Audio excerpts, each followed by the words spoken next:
What's going on, everyone? Matt Malatesta, Jackson DiPasquale on my whistle. Man, we are getting down to it. This is the regional finals. Here we go. Huge games this week.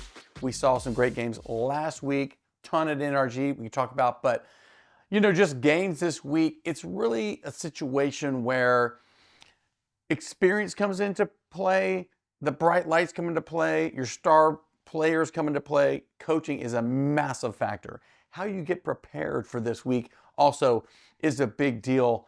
So let's start off. Let's start off with the big one. I mean, we've got North Shore, Atascocita again at Thorne Stadium. You were at that Atascocita Katy game. I'm sorry, the North Shore Katy game at NRG last week.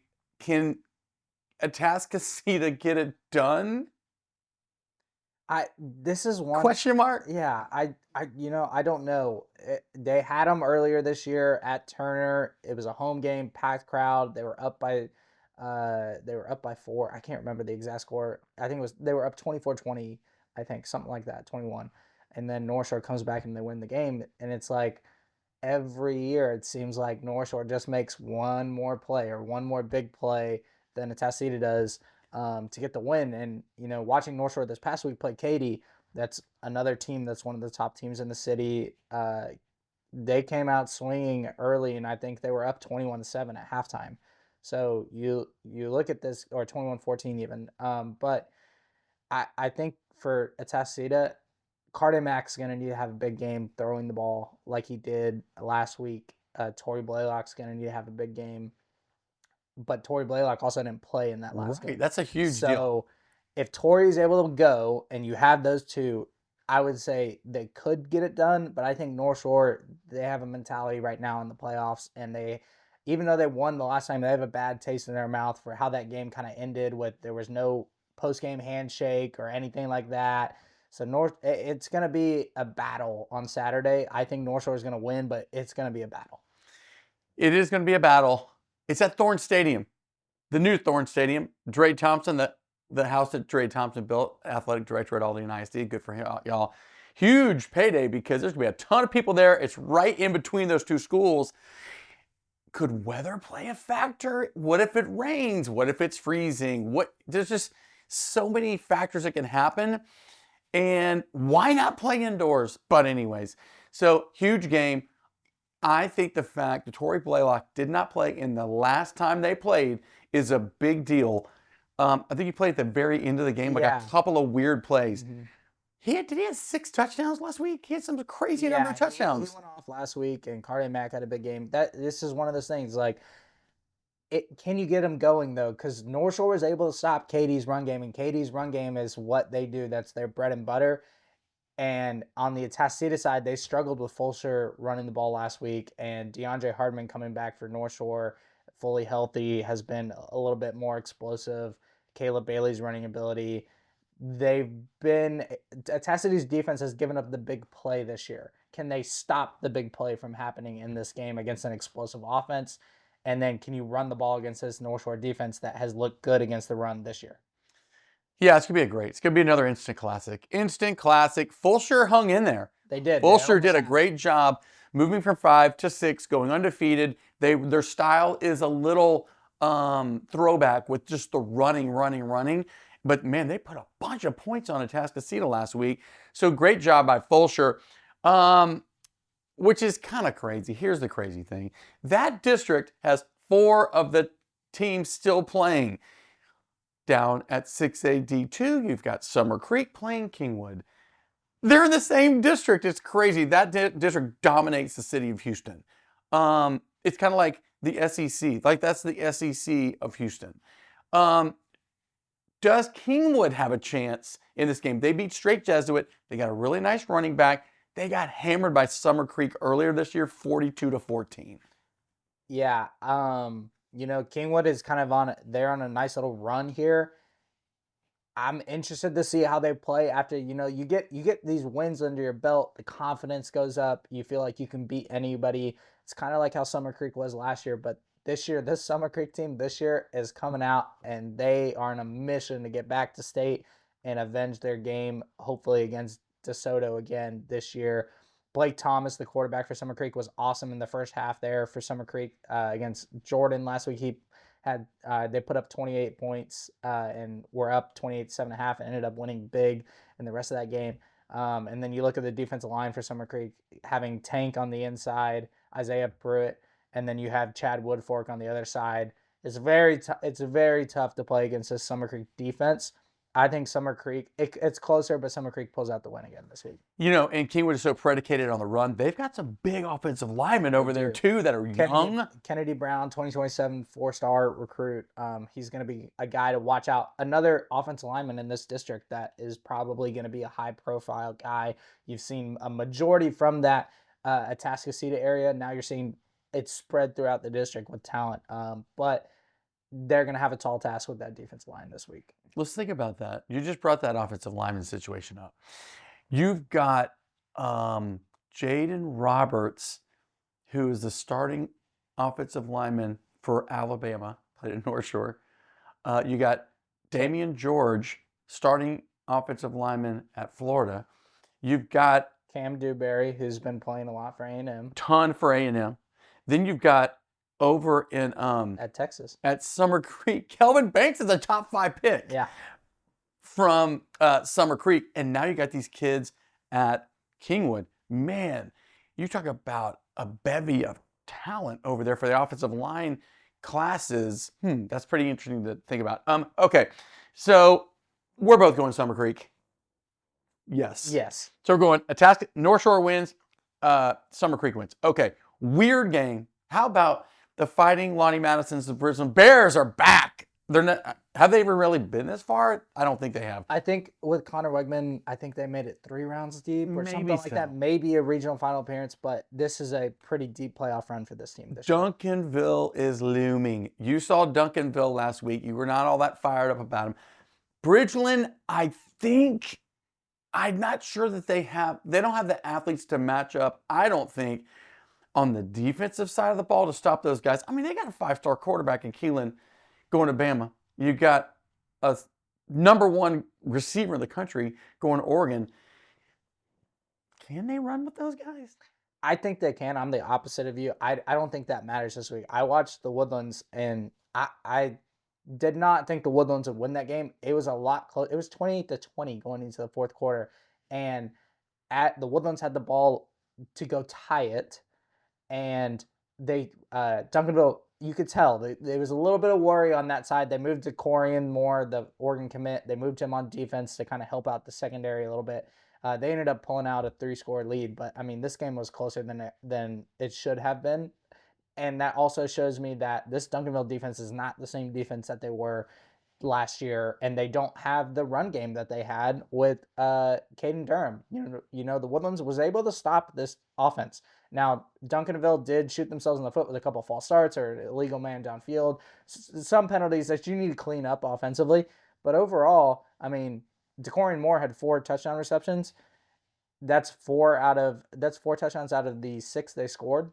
So if you're able to take him, which is hard, to take him out of the game and make, not to say Duncanville doesn't have other 4-star, 5-star receivers, but if you take DeCorian kind of out of the game, Bridgeland has a fighting chance, and I think they do. You look at the games that they've won, they've been scrappy. They've won close late quarter games where they are able to score with 2 minutes left, and then their defense stands tall and makes stops. So I'm picking Bridgeland to upset the #1 team in the state this week in Duncanville.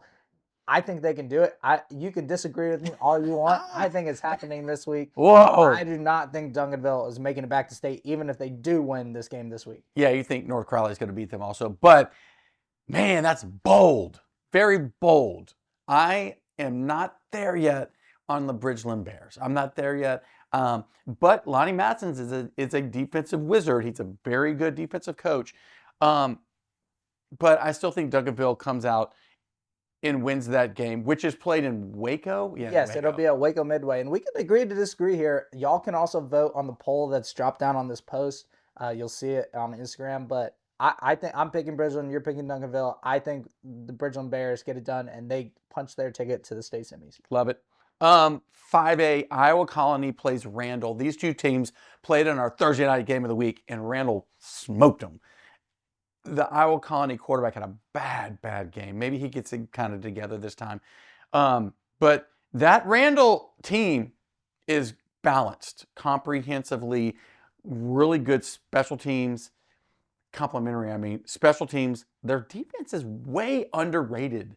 Their defense can ball, and their offense, of course, running back, sophomore, freak.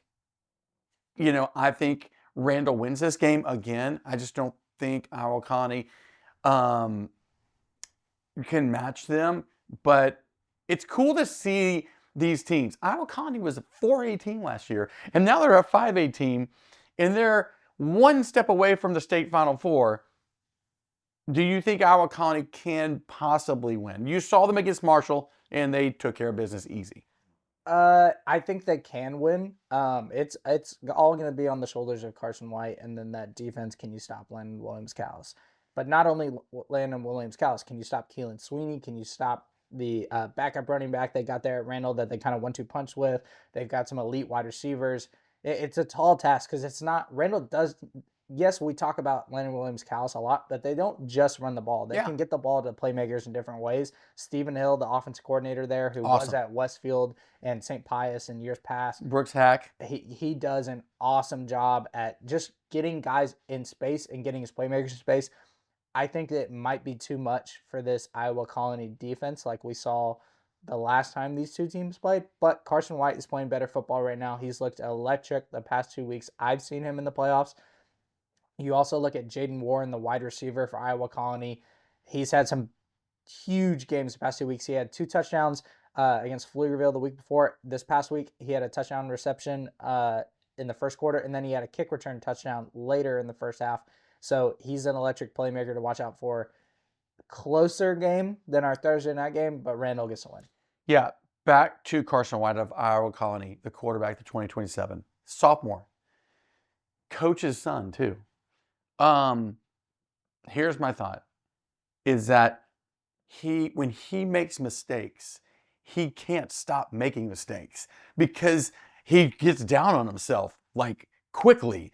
So to be a quarterback, you got to just put it in the back of your mind and keep moving. Body language, helmet off. I'm like, just stay with it. You're going to fail against Randall, but just stay in the game. Just keep your head in the game and you might be okay. Okay, so weird game of the week. Weird game of the week. For the right to go to state, I think this is State semis. State semis. Big school, Angleton versus LaPorte. And we've pretty much slept on both these teams. Here's why. They just play, I think they play the same district again. Angleton is way, way south if you don't know where it is. And then LaPorte is basically, if you drive to the water, you dead end into LaPorte. Like they're so landlocked. But this is an interesting game. In game 1, LaPorte beat Angleton by just a touchdown. And LaPorte has a freshman running back, Sean Simon, who's the guy. He averages over like 120 yards a game. They put a lot of points on, and they won a big game against A&M Consolidated last week, which kind of shook up the world of high school football around the state. Didn't see that coming. Didn't see it coming. And then on the other end, Angleton has a nice quarterback in Bryce Duran, but both these teams score a lot. I don't know where to go with this. I don't know if it's me. I'm saying LaPorte because they've already beat them once and maybe they got in their head a little bit, but man, who knows? Yeah, it's a big game. You know, these are two teams. Now, we see y'all's comments. We've seen y'all saying like, hey, y'all need to be talking about LaPorte. You're right. Y'all need to be talking about Angleton. Y'all were right. We accept that we failed in that department. Yes. But y'all both are coming off huge wins against two teams that were state favorites in College Station and A&M Consolidated. As far as getting to state, that's huge. Number one. Number two, now you got to get ready for basically a district rivalry matchup where y'all have already played. LaPorte, you won by 7. I'm going to pick Angleton because I always, in some circumstances, I feel like once you take that loss in the first matchup, especially a close one, you have a bad taste in your mouth and you want to be able to play them again. I'm going to pick Angleton to win this one close, though. I'm gonna say by 3. So we've talked about 5 games. 4 of the games are district games that have made it this far, which is kind of amazing, honestly. Okay, not Bridge City, Bay City, Columbus in that 4A life. Columbus is Columbus is 3A. They're in the 3A. Oh, 3A. 3A Yeah. D1. Columbus, I like Columbus. I just think they kind of stubbed their toe against Hitchcock earlier this season. But I think Columbus is rolling. Bay City's a great story. It's a great story. Columbus has got a big game this week. They're playing Franklin, who's made it to, I believe they've made it to the state championship game. I'd have to look. I think it's the past 3 years. They lost last year, but they won 2 before that. So this is a really good Franklin team that their running back has been a monster for them. They run that quick double wing offense, Small school offense. velocity offense. And then Columbus, they've got the quarterback Adam Scoble, who's committed to TCU. And then they've got Grayson Rigdon, the wide receiver who transferred from a 6-man team. He's had a huge year for this Columbus offense as well. He just committed somewhere. I believe or got offered. He got offered by NC State. He might be committed. I haven't really checked Twitter that much this weekend, but this is a big game for this Columbus team. Can they get a win against Franklin and punch their ticket to the state semi? We'll see. I'm going to say yes. They've been a story for the city of Houston in 3A. I'm going to pick Columbus to win this week and maybe pull off an upset against Franklin. Bay City.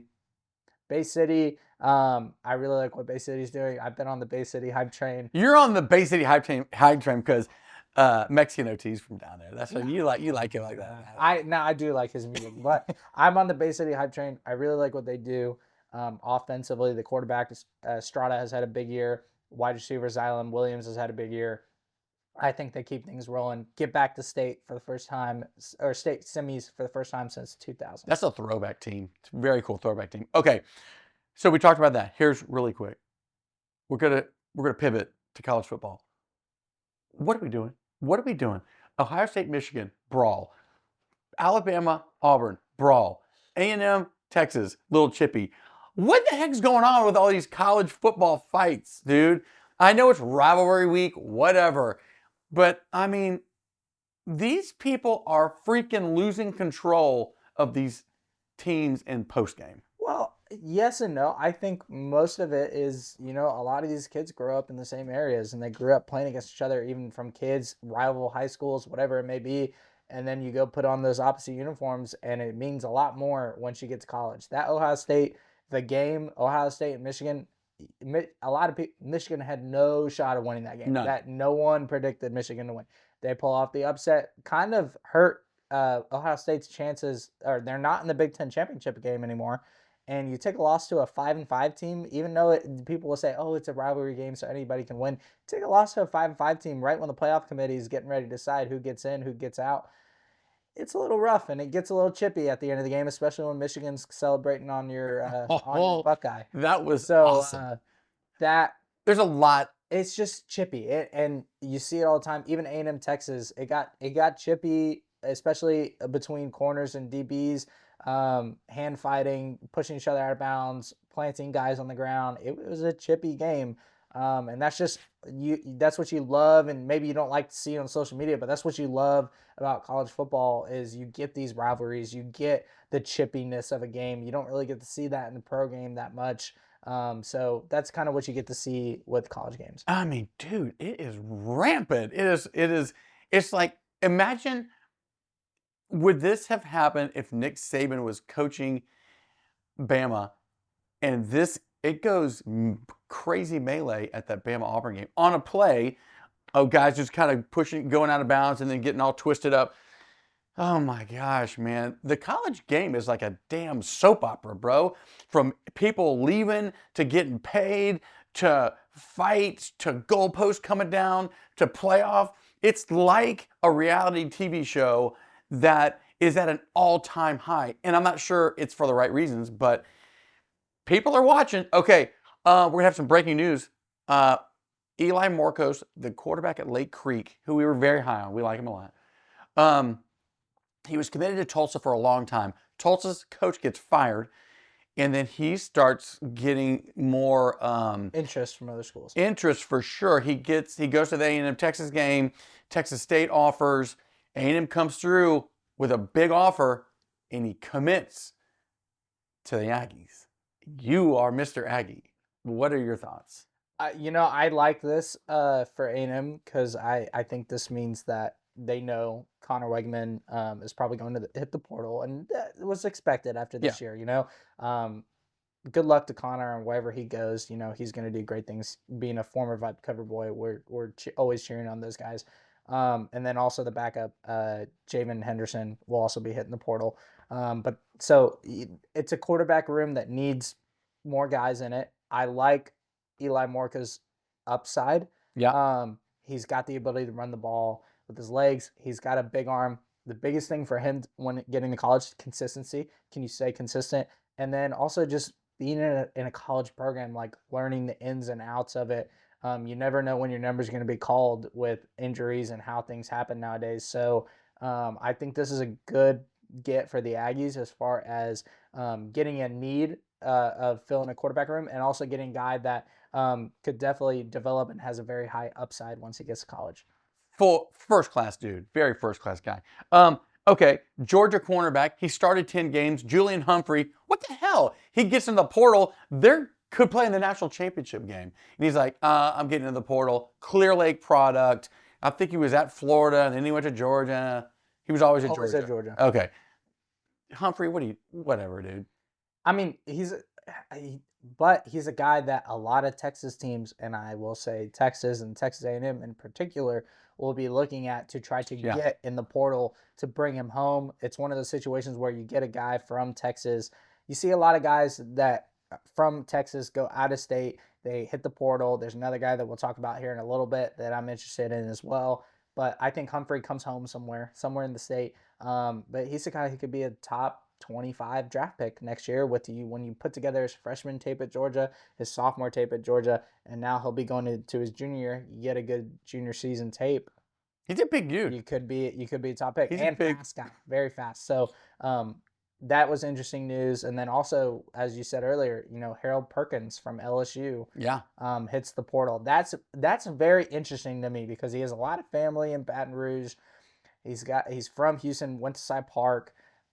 There's a big deal when he flipped from A&M to LSU in that recruiting class. What's your take on Harold Perkins in the portal? What are some spots you think he could end up at? Well, I'm not sure where he goes, but Harold Perkins comes with probably a hefty price tag, A. B, he just ACL'd. C, he had a great freshman year and a terrible sophomore year and a mid junior year before he got hurt. He's gonna be a big name in the portal, but I don't know, man. I don't know where he goes. He's a tweener.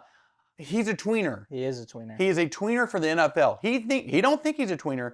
His people don't think he's a tweener, but they've tried to move him from that DN spot to go get the quarterback, beef him up, put him at linebacker. NFL scouts think he would be a middle linebacker. Does he? He's almost a tweener from he can rush the passer. He can play some inside. I think for his body type though, I would love to see him play a little safety or a little nickel because you can still bring him off the edge and do different things, but then you're putting him in a better position to play out in space, use his speed in different ways. I mean, he's 100% one of the top athletes in the country. I mean, even in high school, he could have been a 5-star running back for what he put up his senior year. So there's going to be a lot of teams trying to get him to come to school and use his talents, what he's got. And it might have just been, the coaching situation there. I believe Baker was hired late in his recruitment, or even maybe after he had already been there.